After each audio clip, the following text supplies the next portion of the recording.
I don't know why people act like fun fairs are wholesome.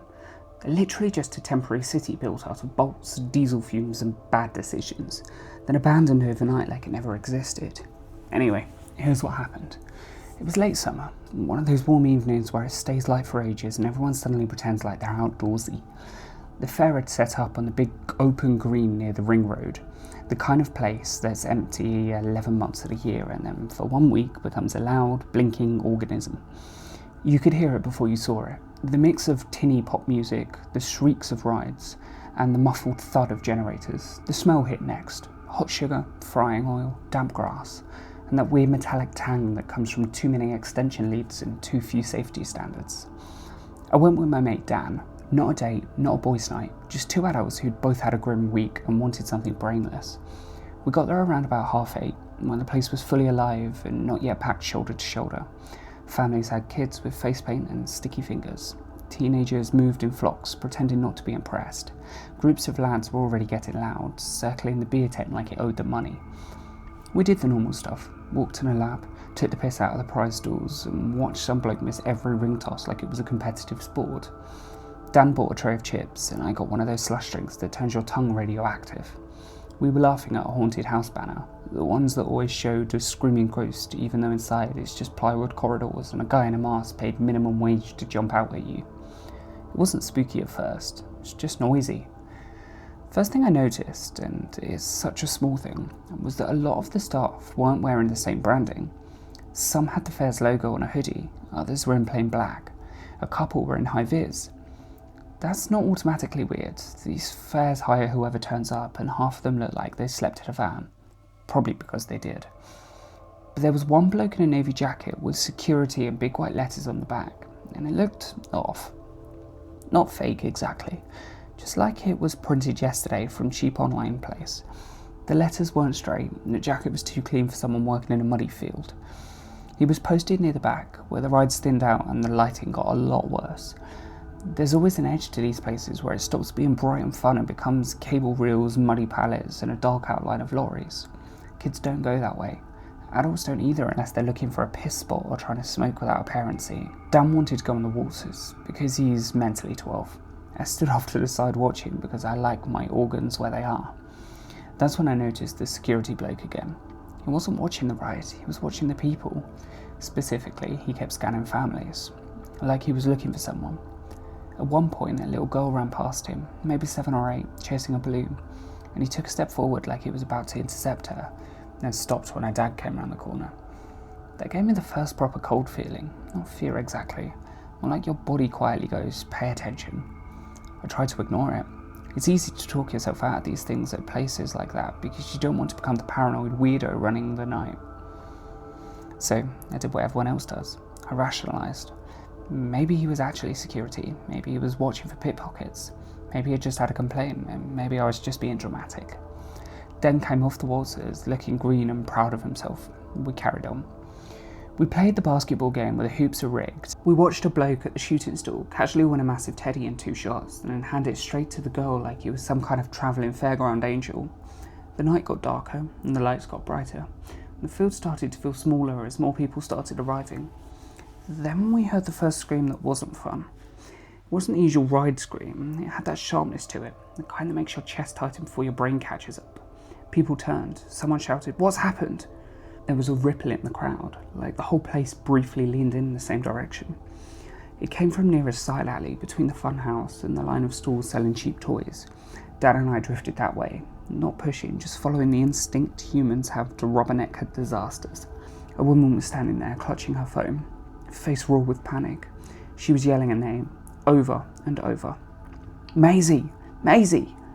She was looking into the crowd, then back to the man who I assumed was her partner, then at the gaps between stalls, like maybe her kid was hiding for a laugh. Only it didn't look like a game. She looked like she was trying not to collapse.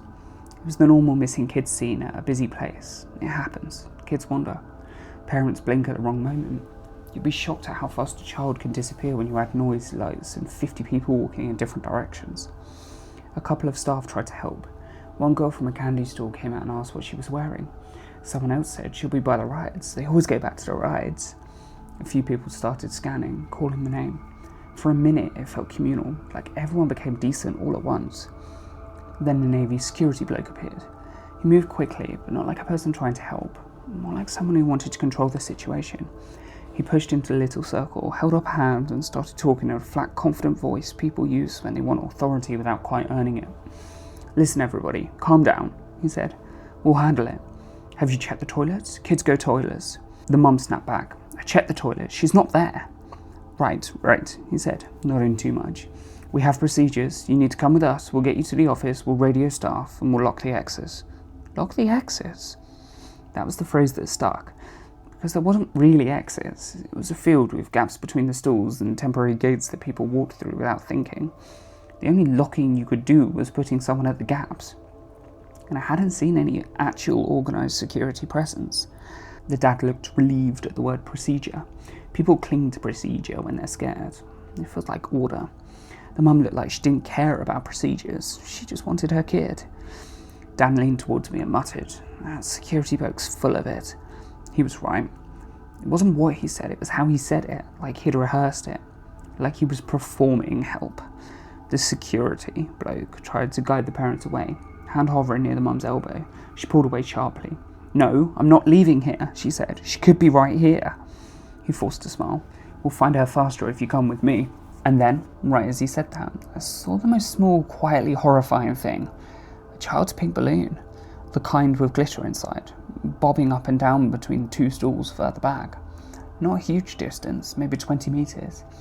It was moving like someone was walking with it. For half a second it made me think, that's her, that's the kid. Except this balloon was too low and too steady. Whoever held it wasn't skipping around, they were moving with a purpose. The security bloke saw it too. His head snapped that direction so fast he couldn't hide it. Then he looked away immediately, like he'd realised he'd reacted. My stomach dropped. I didn't even think properly. I just started moving, not running, because you don't run in a crowd unless you want to cause one. I walked fast, slipping between people, eyes locked on that balloon. Dan clocked me going and followed, swearing under his breath. The gap between the stalls led into a darker edge area where the lighting was patchy and the music was further muffled. That's where the fair stopped pretending. It was mud, cables, stacked crate, and the smell changed to diesel. The balloon dipped and then rose again. I saw a small figure, a little girl in a pale jacket, a balloon string in her hand. She wasn't crying, and that was the worst part. She looked dazed, like she'd been told to behave. Next to her was a woman, maybe mid-30s, hair tied back, wearing a bulky coat that didn't quite match the warm evening. The woman's hand was on the girl's shoulder, steering her, not holding her hand like a parent, steering. And behind them, a man stepped out from the shadows of a lorry. Not the security bloke, someone else, bigger.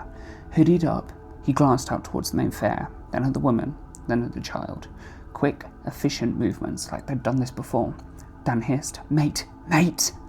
I stopped, half hidden behind the stall wall, heart hammering so hard it felt like it was shaking my ribs. My brain was trying to do that denial thing again. Maybe it's her aunt, maybe it's a family friend, and maybe they go into the car. But then the man in the hoodie crouched to the child level and said something I couldn't hear, and the child took a step back, instinctively. The woman tightened her grip onto her shoulder, steering harder. That's when it clicked into the only shape it could. I pulled my phone out and hit record, because I'm not a hero, I'm a modern adult who panics with a camera. Dan grabbed my arm. "Go get the parents," he whispered. "Now!" We split without even agreeing. Dan went back towards the main fair, pushing through the gap. I stayed, because if I left, they'd be gone. I didn't want to approach because I'm not stupid. One man, one woman, one kid. If I walked up, the best case scenario, they'd run. Worst case, they didn't. The woman and the man started moving away, guiding the girl towards the lorry line. There was a white transit van parked with the back doors closed, no markings. It's the kind you see everywhere. That's why it's terrifying. Normal vans are the best vans for doing bad things because no one remembers a normal van. The man in the hoodie went to the back of the van and tapped something, maybe a key fob. The woman paused with the child, leaning down and speaking close to her ear, like she was soothing her. The child looked up, her eyes wide now, confusion turning into fear. I didn't think. I shouted, "Oi!" It came out louder than I expected. Both the adults froze, the woman's head snapped towards me. The man straightened fast, shoulders tensing.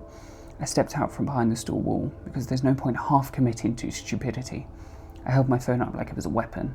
"Her parents are looking for her," I said. My voice shook, but I kept going. "You need to let her go now."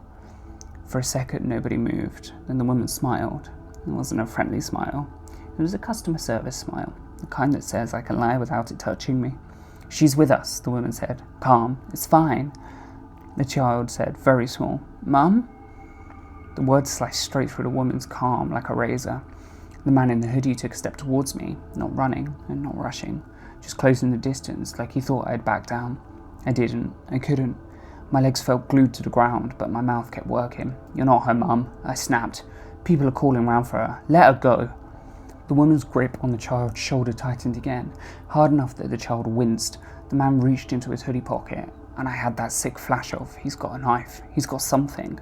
This is how stupid people get themselves hurt. He pulled out a phone. "Fuck's sake," he muttered, angry, and tapped the screen. He looked past me towards the fair like he was checking for something, then said louder, "Leave it, it's not worth it." The woman's calm cracked into irritation. "We're here now," she hissed. "Leave it," he repeated, sharper. It was like watching a machine change settings. The woman let go of the child's shoulder, not gently. She released it like she was dropping a bag. The child stumbled a step towards me. I moved instantly, stepping between her and them, and crashed to her level. "You all right?" I asked, trying to sound normal, not like my heart was trying to escape my chest. The girl nodded, lip trembling, balloon string tangled around her wrist. Her eyes were glassy, shocked. The man in the hoodie stared at me for a long moment. There was hatred there, but also calculation. He wasn't deciding whether to hurt me, he was deciding whether he could do it without any consequences. Then Dan came charging through the gap with the parents and 2 other adults behind them. The mum was sprinting now, full terror, and when she saw her daughter, she made a sound I'll never forget. It was a half sob, half animal. She grabbed the girl so tight the balloon popped against her shoulder.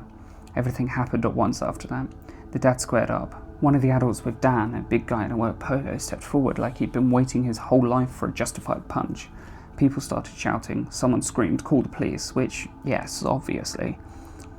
The man and the woman backed away fast. The woman started yelling nonsense about misunderstandings and she thought, and we were helping. But her face had changed, the mask was off. She looked furious. The man didn't say anything.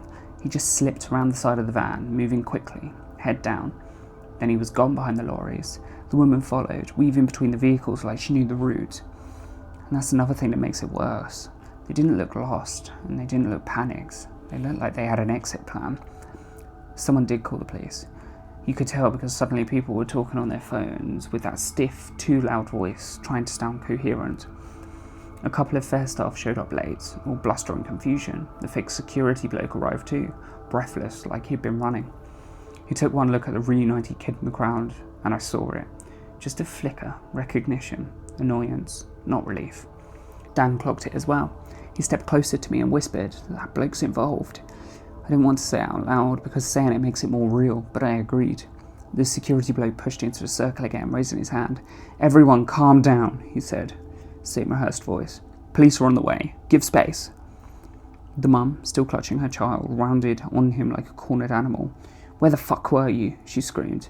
"You said you were handling it." He flinched, just lightly. "We were," he said quickly. I told you to come with me, remember? Procedure." That was it. That was the tell. Still trying to steer her away, still trying to isolate her, still clinging to procedure like it was a magic spell that made him legitimate. The big bloke in the polo stepped forward and pointed at him. "Who even are you?" he snapped. "What company?" The security bloke bristled. "I'm security for the fair," he said, and looked around like he'd expected backup. No one came. Because the actual fair staff didn't recognise him. You could see it in their faces, confusion, that slow dawning realisation that this wasn't one of them. One of the ride operators, a lad with grease on his hands, frowned. "Never seen him," he muttered. The security bloke's eyes narrowed. Then he did something that made my blood go cold. He smiled again, that flat service smile, and said, "Everyone's stressed, let's not make false accusations." False accusations? You didn't say "I'm sorry." You didn't say "thank God she's safe." He went straight to controlling the narrative. Dan didn't hesitate. He raised his phone and said loud enough for people to hear, "I've got the video." The security bloke's face changed instantly, and that smile dropped. His eyes went hard and bright. For a split second he looked like he wanted to rip the phone out of Dan's hand. Then he turned and walked away. Not hurried and not running, just leaving. Like a person who knew he wasn't going to be stopped because people were too busy processing what had just happened. A few minutes later, police cars arrived at the edge of the field. Blue lights bouncing off the rides like some twisted extra decoration. Officers moved through the crowd, taking statements, asking for descriptions, checking the vehicles parked at the edge. The fair turned weirdly quiet. Not actually quiet, but muted. like everyone's fun had been sucked out and replaced with adrenaline hangovers. I handed over my video. Dan did too. The parents were still shaking. The kid sat on the grass, wrapped in her mum's arms, staring at the lights like she didn't understand why they were still flashing when the world had just almost ended. One officer asked me to describe the man and the woman. Hoodie, tall, average build. Woman with hair tied back, coat. The most useless description in the history of descriptions. They asked about the van, and that's the thing. It was normal. White Transit, no markings, didn't even catch the plate. I felt sick with guilt, not because it was my fault, but because I'd been standing there earlier watching a fake security guard scan families like a menu and I'd done nothing. I'd told myself it was fine. I'd chosen comfort over caution because that's what humans do until they're forced not to. I was just hoping the video caught the plate when I didn't. The police started checking the edge roads, but whoever those people were, they were already gone. The kind of operation doesn't rely on luck. It relies on speed and confusion, and the fact that everyone else assumed is probably nothing. The fair stayed open, which is insane when you think about it. Lights still flashing, music still playing, kids still begging for rides. But the mood was broken. People were leaving in a steady stream, holding their children's hands like they were afraid they might evaporate. Dan and I left too.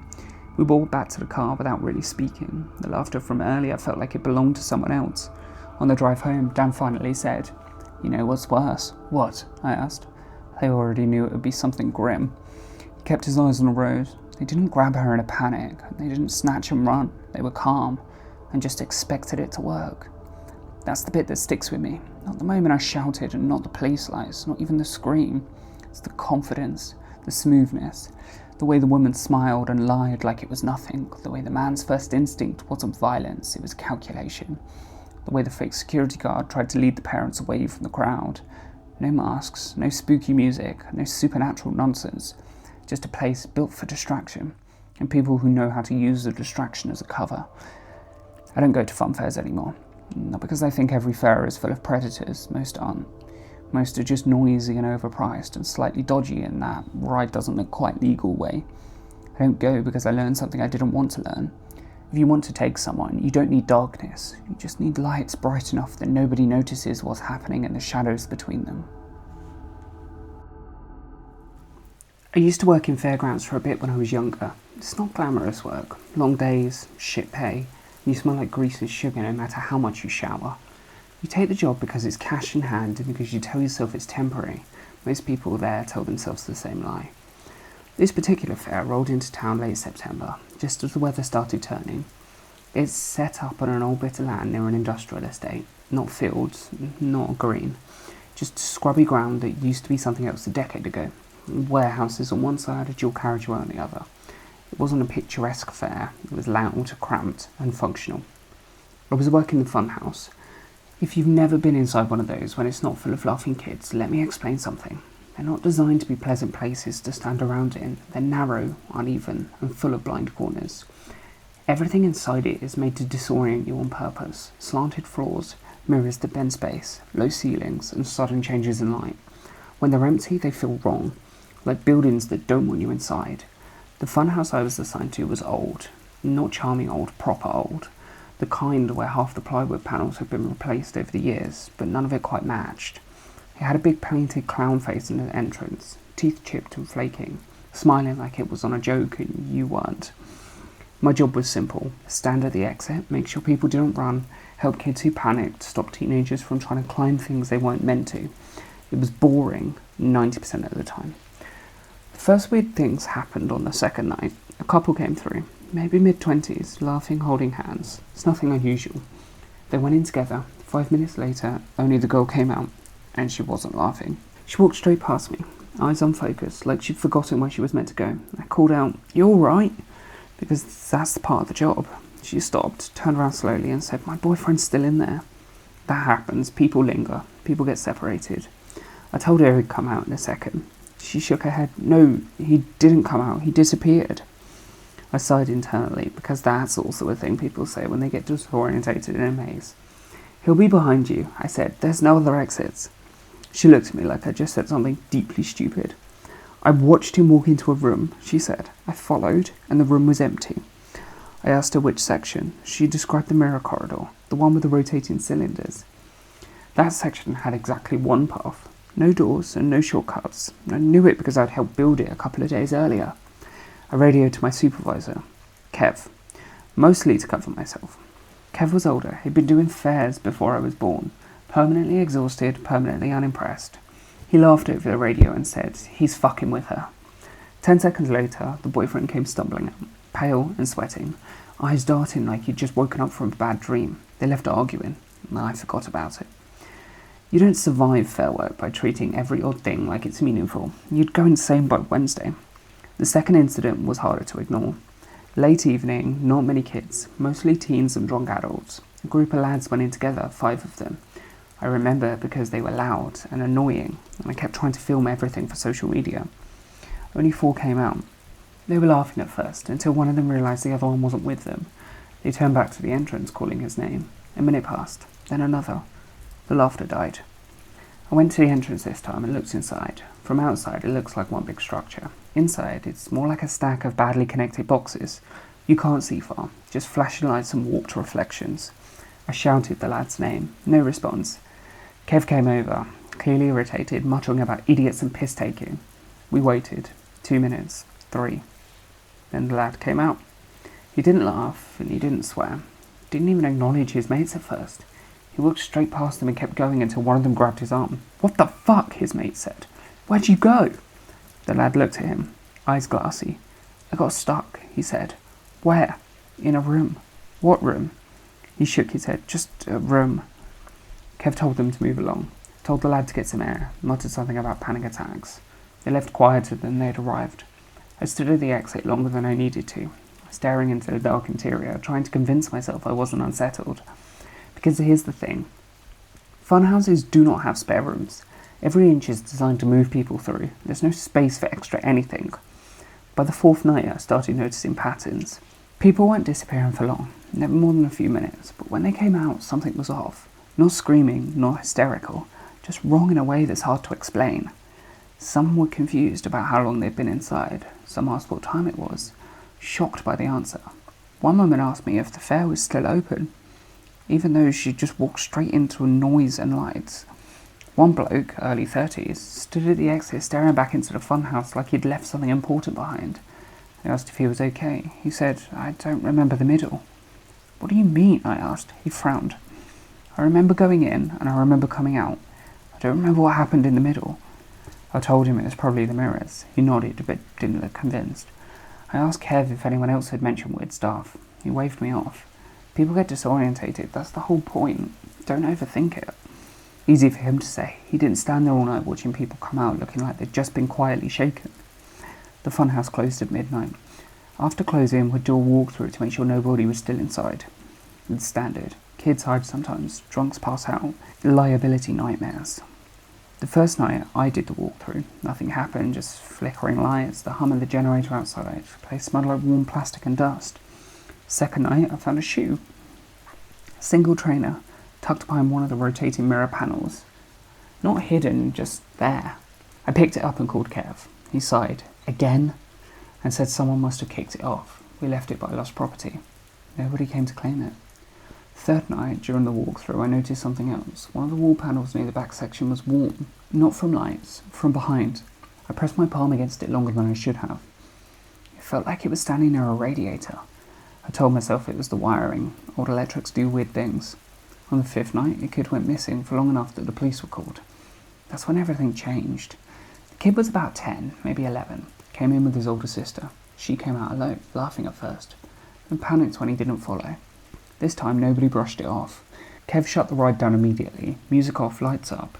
Funhouse looked uglier with the illusion stripped away. Staff searched inside. Then the police arrived and searched again. Parents started clustering nearby.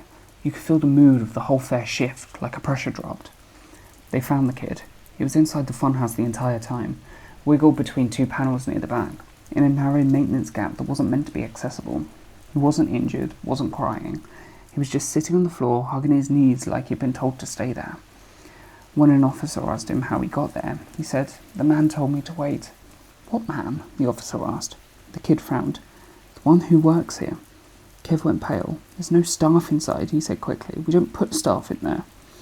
Kid looked up at him. "Yes, there is," he said. "He wears black."